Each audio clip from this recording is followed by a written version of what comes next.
कितने लोगों को भगवान पर विश्वास है? फिर से कंफर्म कराओ। अब ये बताओ, आप में से कितने लोगों के जीवन में चिंता और टेंशन है? जिनके जीवन में टेंशन है, चिंता है, डिप्रेशन है, वो हाथ उठाएं। आज दूर ना कर दिया तो फिर बताना। आज जिनके टेंशन चिंता है हाथ उठाओ फटाफट। जिनके चिंता और टेंशन है, आज के आज मिटाऊंगा आपकी चिंता और टेंशन। हाथ उठा के पहले बताओ। हाथ उठा लो फास्ट। चिंता टेंशन वाले लोग उठा लिए? चलो अब नीचे करो। आज आपकी चिंता मिटा के रहूंगा। आज आपकी टेंशन मिटेगी। देखो, चिंता मिटने की बात कही, संतों का दर्शन हो गया। तो आज हम आप में से कितनों की चिंता दूर कर दें? कौन कौन चाहता है कि हम आपकी चिंता दूर कर दें? चलो कंफर्म, आज करके ही जाएंगे। अब एक काम करो, आप लोग अपना जरा ऐसे मुंह फुलाओ, ऐसे मुंह फुलाओ फास्ट। मैया फुलाओ मेरी मां। अब ठहाका लगाओ। सब लोग लगाओ। अब ये बताओ कि क्या मुंह और ठहाका, मुंह फूलना और ठहाका लगना, क्या ये दोनों काम एक साथ हो सकते हैं? जोर से। क्या मुंह फूलना, ऐसे मुंह भी फूल जाए और ठहाका भी लग जाए, कि ये दोनों काम एक साथ हो सकते हैं? नहीं। तो फिर आपने अभी क्या बताया? हम भगवान पर विश्वास करते हैं, और फिर आपने कहा हमें चिंता है। अरे जिन्हें विश्वास है उन्हें चिंता किस बात की? और जिन्हें चिंता है तो विश्वास कैसा? आप गलत बोल रहे हैं। या तो आपको चिंता है या तो आपको विश्वास है, दोनों नहीं हो सकता। जैसे मुंह फुलाना और ठहाका लगाना दोनों एक साथ नहीं हो सकता, वैसे चिंता और विश्वास एक साथ नहीं हो सकता। अब ये बताओ कि आपको भगवान पर विश्वास है या चिंता है? जोर से एक बात बताएं मेरी मां। आप कहती हो, आप भैया कहते हो हमें चिंता है। अरे भैया, तुम चिंता क्यों करते हो? तुम भगवान का चिंतन करो सही, तुम उनका चिंतन करो तो सही, वो करेंगे तुम्हारी चिंता। तुम क्यों करते हो? सुदामा को कोई चिंता थी क्या? जोर से। सुदामा तो केवल कृष्ण का चिंतन करते थे। सुदामा तो केवल कृष्ण का चिंतन करते थे। सुदामा चिंतन करने की जिम्मेदारी तुम्हारी है। तुम कृष्ण का चिंतन करो। अब कृष्ण की जिम्मेदारी है कि वो तुम्हारी चिंता करेंगे। तुम खुद क्यों करते हो? आप लोग उनका चिंतन करो, वो आपकी चिंता करेंगे। आप कहते हो भगवान पर विश्वास है, आप कहते हैं हमें भगवान पर विश्वास है, और कहते हो चिंता है। ना मेरी मां, जब विश्वास कर लिया तो मेरी बिगड़ी बनाना तेरा काम है, तेरी चौखट पे आना मेरा काम है, मेरी बिगड़ी बनाना तेरा काम है। प्रभु मैं तो आपका हो गया। जैसे छोटा सा बच्चा कोई चिंता नहीं करता, उसकी चिंता उसकी मां करती है, ऐसे भक्त बनकर शरण में चले जाओ भगवान की। भगवान चिंता करेंगे, आप निश्चिंत रहना। तो आज से चिंता नहीं करेंगे, क्या करेंगे? जोर से। भगवान का चिंतन। और आपके चिंता करने से कुछ ना होगा। विश्वास करो, भगवान है सब। वो आप अपना कर्म करो, आगे की जिम्मेदारी भगवान की। विश्वास रखो भगवान पर, कर्म ईमानदारी से करो, फिर देखना चिंताएं मिट जाएंगी, आप सुखी हो जाएंगे। प्रहलाद जी ने कहा, पांचवी भक्ति विश्वास। भगवान का नाम मंत्र जाप मम दृढ़ विश्वासा, पंचम भजन सुवेद प्रकाशा। भगवान का नाम किसके साथ जपना है? विश्वास के साथ। तो कितने लोग भगवान पर विश्वास करेंगे? और चिंता का त्याग कर दो। विश्वास है तो चिंता नहीं होनी चाहिए। आप लोग कहते हो ना विश्वास है, विश्वास नहीं है आपको तो केवल चिंता है। आप कहते हैं मेरी बेटी का ब्याह कब होगा महाराज, मेरा दुख दूर कब होगा महाराज, मेरा घर कब बनेगा महाराज, मेरा कर्जा कब दूर होगा महाराज, मेरे बेटे की नौकरी कब लगेगी महाराज, मेरे शरीर का दर्द कब ठीक होगा महाराज। मेरी माँ, ये जो तुम्हारे दुख हैं, ये तो तुम्हारे दुख तुम्हारे कर्मों से मिलने ही मिलने हैं। इन दुखों को कोई माई का लाल दूर नहीं कर सकता। यदि संसार में आपका दुख कोई दूर कर सकता तो अब तक कोई कर देता। यदि दुख दूर कोई कर सकता है तो केवल भगवान दुख दूर कर सकते हैं। इसलिए क्यों किसी को पुकारना, क्यों दर दर की ठोकर खाना, क्यों ना भगवान के भरोसे रहना। आपका दुख कोई दूर नहीं कर सकता। बताओ, भीष्म पितामह भक्त है ना, पर बाणों की सैया पर लेटना पड़ा कि नहीं? हाँ या ना? अर्जुन भक्त है या नहीं? जोर से हाँ या ना? अर्जुन भक्त हैं, लेकिन 12 साल वनवास जाना पड़ा। तुम कितने भी बड़े भक्त हो, सुदामा भक्त थे, पर भाग्य में गरीबी थी तो भोगना पड़ा। जो तुम्हारे हिस्से का दुख है, चाहे हंस के उठाओ चाहे रो के उठाओ, कहीं माथा पीटने से तुम्हारा दुख दूर होता तो आज तक सबका दुख दूर हो जाता। इसलिए पागलों की तरह यहां वहां माथा ना पीटो, केवल भगवान के चरणों में विश्वास रखो। माथा पटकना है तो भगवान के चरणों में, हे प्रभु मैं आपका हूं, मैं आपकी हूं। यदि कोई दुख दूर कर सकता तो द्रौपदी का कोई दुख दूर कर देता, पितामह का दुख दूर कर देता। हमारे हिस्से का दुख हमें भोगना पड़ेगा। जो हमने कर्म किए हैं अच्छे या बुरे, भोगना पड़ेगा। हंस के भोगे या, इसलिए भोगो। को न काहू को सुख दुख कर दाता, निज कृत कर्म भोग सब भ्राता। ये ईश्वर की कर्म विधान है। आप लोगों को लगता है कि बाबा जी महाराज जी मंत्र पढ़ दें हमारा दुख दूर हो जाए ना, ऐसा कोई मंत्र नहीं है जिसको पढ़ के आप अपना दुख दूर कर लो। एक ही मंत्र है, केवल कृष्ण नाम, एक राम नाम। राम की शरण में जाओ, भगवान को रोकर पुकारो, वो दुख दूर करेंगे तो दुख दूर होगा। इंसानों के बस की नहीं है। इसलिए भोगना सीखो। हमारे जो दुख हैं वो हमें भोगने हैं। बड़े बड़े संतों ने अपना कष्ट भोगा है, बड़े बड़े संतों ने अपना कर्मदंड भोगा है। भगवान राम को 12-14 साल का वनवास मिला, उनका ही अपना कर्मदंड था। माता सीता को वनवास मिला, जाना तो पड़ेगा ना साहब। फिर अच्छा ये बताओ, एक छोटा सा प्रश्न आपसे मैं पूछ लूं। भगवान राम ने माता सीता को वनवास भेजा, ये सुना है आप लोगों ने? अच्छा ये बताओ, माता सीता के वनवास जाने में कारण कौन था, जिम्मेदार कौन था? जब माता सीता रावण के यहां से वापस आई, राम जी के साथ रही और राम जी राजा बने, सीता मैया रानी बनी, उस समय एक किसी धोबी के कहने से भगवान राम ने माता सीता को निकाल दिया। क्या किसी के कहने से राम जी ने सीता मां को निकाल दिया? क्या ये राम जी का निर्णय और न्याय सही था? उत्तर दो, सवाल है आपसे। क्या किसी के कहने से अपनी पत्नी को निकाल देना सही था? उत्तर हां या ना में। मां, मैया, भैया ध्यान से सुनना सरकार, बहुत गंभीर बातें आपको सुना रहा हूं, सुनिएगा। बताओ, राम जी ने माता सीता को वनवास भेजकर राम जी ने सही किया या गलत किया? या सही या गलत ये तो अपनी जगह है। ये बताओ, माता सीता के वनवास जाने में जिम्मेदार कौन था? उत्तर दो, कौन जिम्मेदार था? ये मैया बताएंगी। द्रौपदी?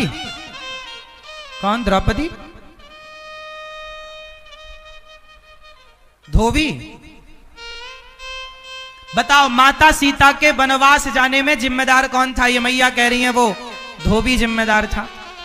आप बताइए, आप किसे जिम्मेदार मानेंगे? उत्तर दीजिए आप। माता सीता के वनवास जाने में जिम्मेदार कौन था? उस जिम्मेदार का नाम बताओ। आप बताओ। कोई नहीं?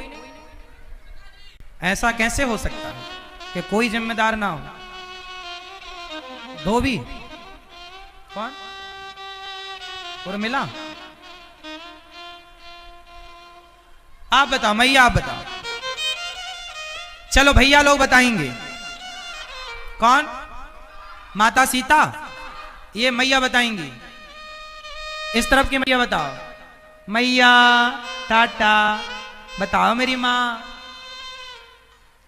कौन जिम्मेदार था? राम जी। इस तरफ एक भैया बोल रहे हैं राम जी। आज थोड़ा इस पर विचार कर लें। आज मैं जिम्मेदार को लाकर आपके सामने खड़ा कर दूं? कर दूं? सुनो फिर, मन लगाकर सुनना, एक भी शब्द ना गवाना, ध्यान से सुनना। आज मैं उस जिम्मेदार को पकड़ कर लाऊंगा जो माता सीता के वनवास का जिम्मेदार है। उस जिम्मेदार को आज हम आपके समक्ष पेश करेंगे। सुनो, कार्यवाही शुरू होती है अब। इसको समझने के लिए हमें अतीत में जाना पड़ेगा, पुराना समय याद करना पड़ेगा। चलो वाल्मीकि रामायण से शुरू करते हैं। जब माता सीता गर्भवती हुई, ध्यान से सुनना, एक एक अक्षर, एक एक शब्द। फिर मैं आखिरी में पूछूंगा कि जिम्मेदार कौन, आप लोग पकड़ के लाना उस जिम्मेदार को। हाँ, मैं बता दूंगा पूरी कहानी, लाना आपको है। सुनो, जब भगवान राम राजा थे, सिया जी रानी थी, जब माता गर्भवती हुई, ये उन दिनों की बात है जब माता सीता अयोध्या में राजमहलों में रहती हुई गर्भवती हो गई। तब भगवान राम को माता सीता ने कहा कि प्रभु आप पिता बनने वाले हैं, आपको मैं खुशखबरी देना चाहती हूँ। सीता मैया ने जब कहा कि राम आप पिता बनने वाले हैं, राम जी खुशी से नाचने लगे। आपने बहुत अच्छी सूचना दी। सीते बताओ मैं तुम्हें क्या दूं?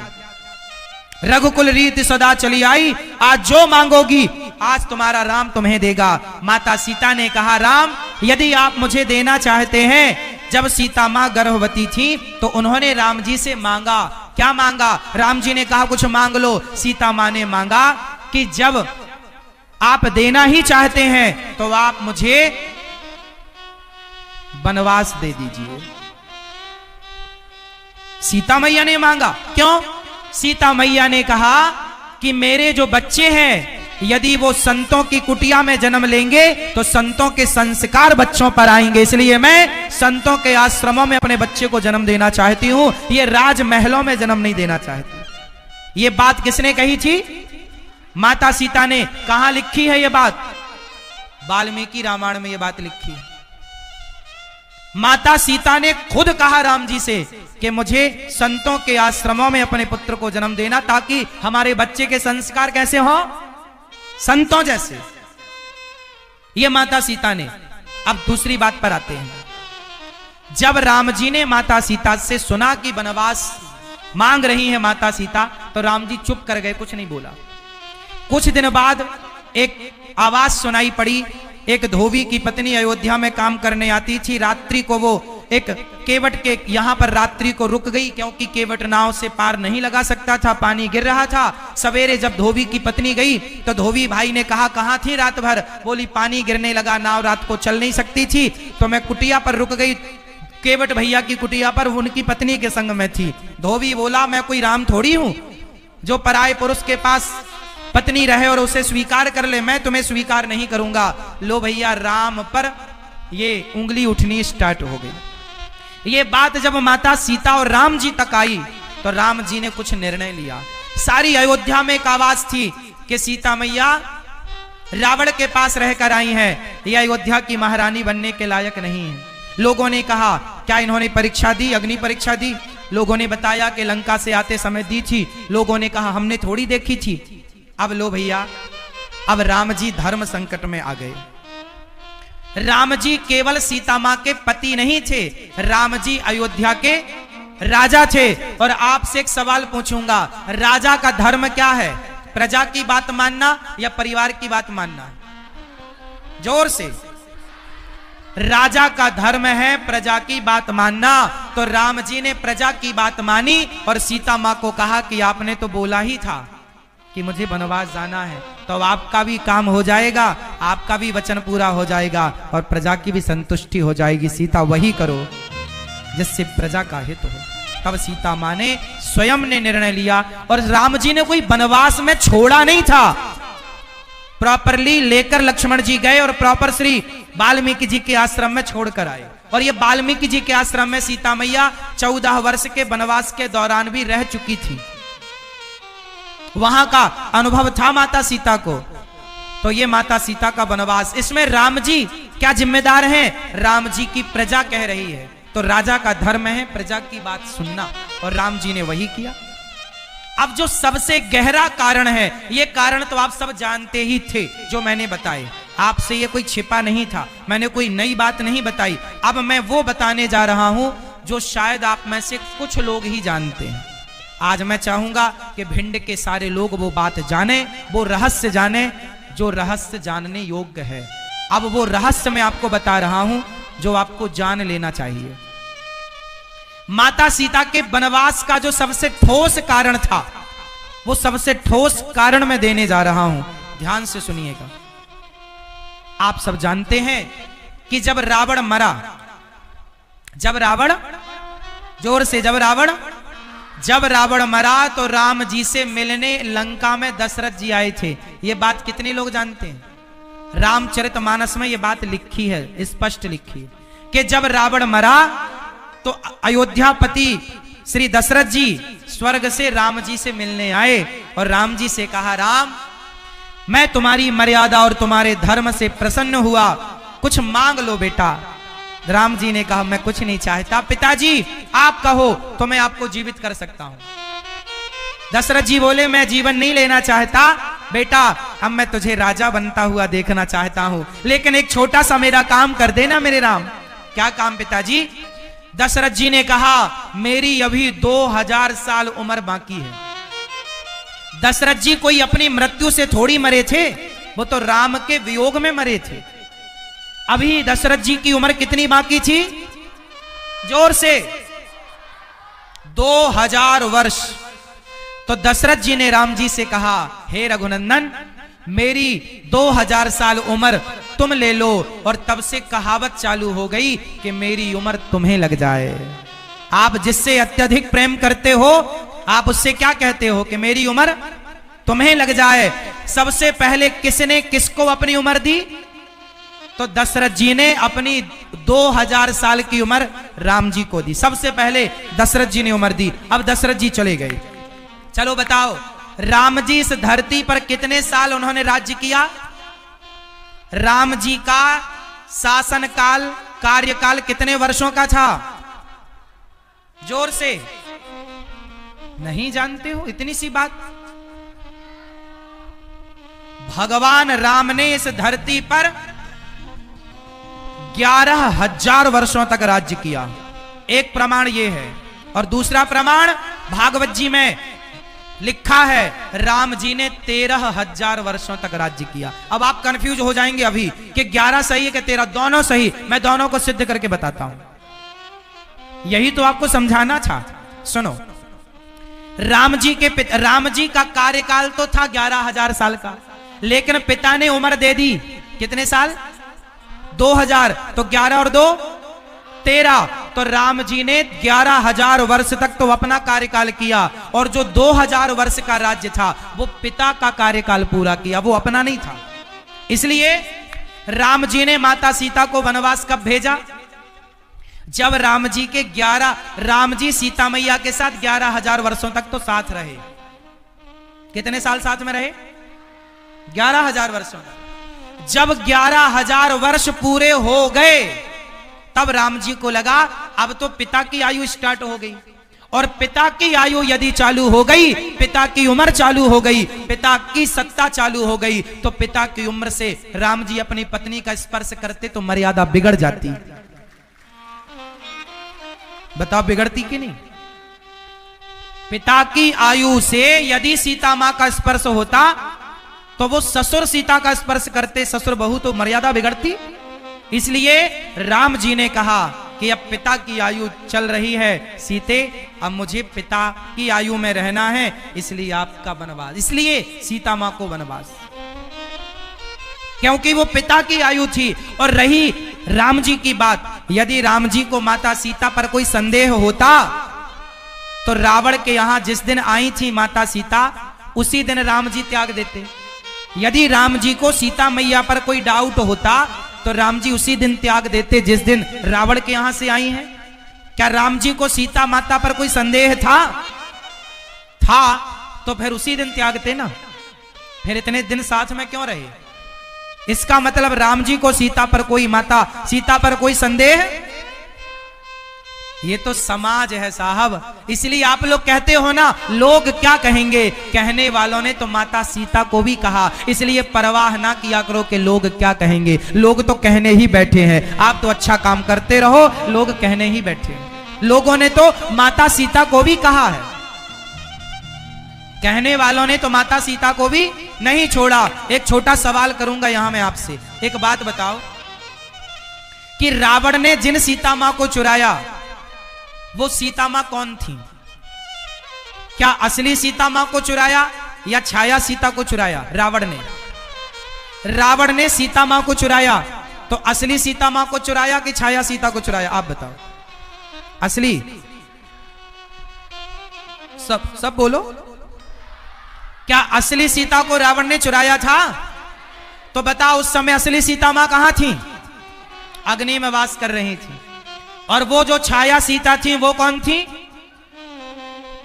वो माता वेदवती थी। मैया कौन थी वो? जोर से। वो माता वेदवती थी। असली सीता अग्नि में वास कर रही थी। रामचरितमानस में लिखा है ये सब कि मैं निशाचरों का जब तक नाश करूंगा तुम अग्नि में वास करो, माता सीता। तो रावण ने जो सीता चुराई वो नकली छाया सीता, वो माता वेदवती थी। एक बार वेदवती कौन है ये ब्रह्मा जी की पुत्री हैं वेदवती। ये तपस्या कर रही थी, राम को पति के रूप में पाने के लिए रावण चला गया, इनकी तपस्या बिगाड़ी, इन्होंने श्राप दे दिया, तूने मेरी तपस्या बिगाड़ी है, मेरे कारण तेरा सर्वनाश होगा। वही सीता बनकर आई, राम को पति के रूप में चाहती थी और रावण का उन्हीं के कारण सर्वनाश हुआ। फिर उन्होंने कहा कि मैं आपको पति के रूप में कब प्राप्त करूंगी? तब राम जी ने कहा कलयुग में पा लेना।